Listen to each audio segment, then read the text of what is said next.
এই মুহূর্তে সব করতে বড় খবর, ভাই আপনারা জানেন যে বাংলাতে মুখ্যমন্ত্রী মমতা ব্যানার্জি উনি 15 বছর বাংলা রাজত্ব করেছে। CPM, Congress, BJP, ISF, Left front,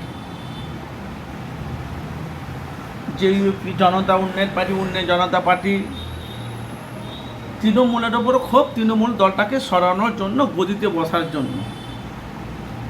কিন্তু মুখ্যমন্ত্রী মমতা ব্যানার্জি উনি মসজিদ নিয়ে, মন্দির নিয়ে রাজনীতিতে ব্যস্ত।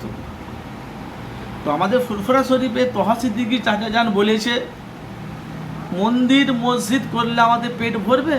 100-র মধ্যে 100% বলছি আমি আপনাদের কাছে সরাসরি বলছি।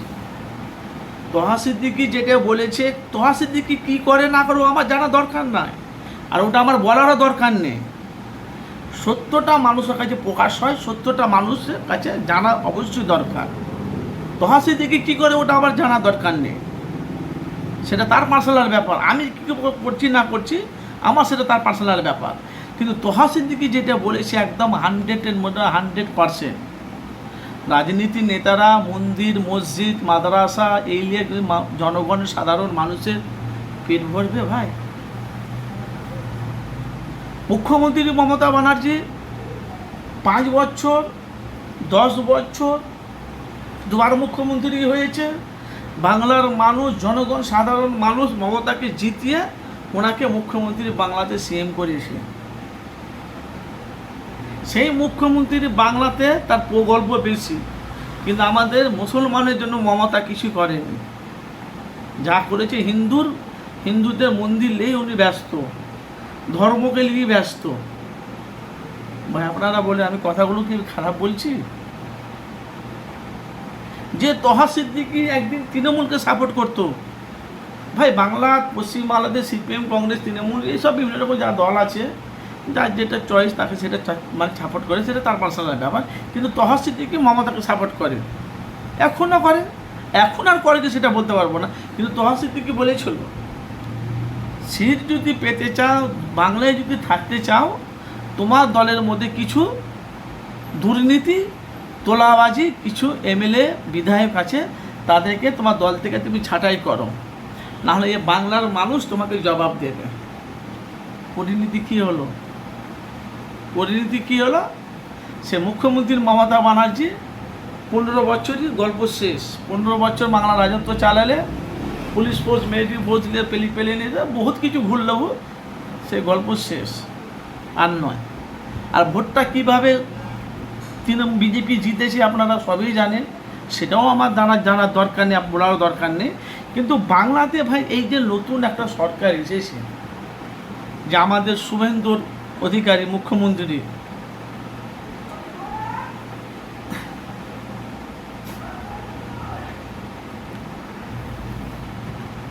বাংলার মানুষ, সিপিএম, কংগ্রেস, বিভিন্ন বাংলার হিন্দু মুসলমান দলীয় আদিবাসী ভোট দিয়ে কিন্তু জিতিয়েছে দুর্নীতি মুক্ত করার জন্য, দুর্নীতি বন্ধ করার জন্য।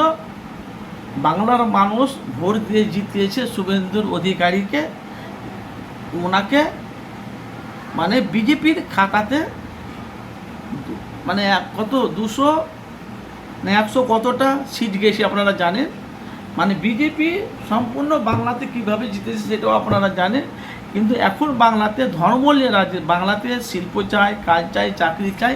এই কারণেই বাংলার মানুষ, হিন্দু মুসলমান দলীয় আদিবাসী সবাই ভোট দিয়ে ওনাকে জিতিয়েছে।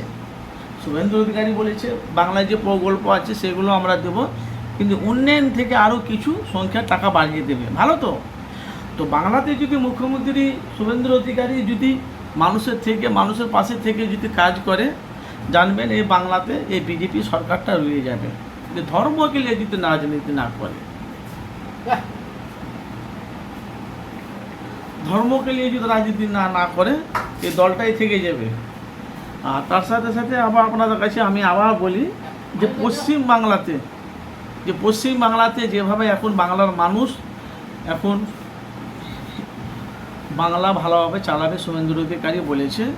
আর তার সাথে সাথে ধর্মকে নিয়ে রাজনীতি করলে বাংলার মানুষের পেট ভরবে না। আপনাদের মূল্যবান মতামত অবশ্যই জানাবেন। আমরা চাই শিল্প, কাজ, চাকরি চাই। আপনাদের মূল্যবান অবশ্যই মতামত, আমরা চাই বাংলাতে যেন চাকরি পায়, উন্নয়ন হয়, পরিবর্তন হয়। আর আপনাদের মূল্যবান অবশ্যই আপনাদের মতামত জানাবেন।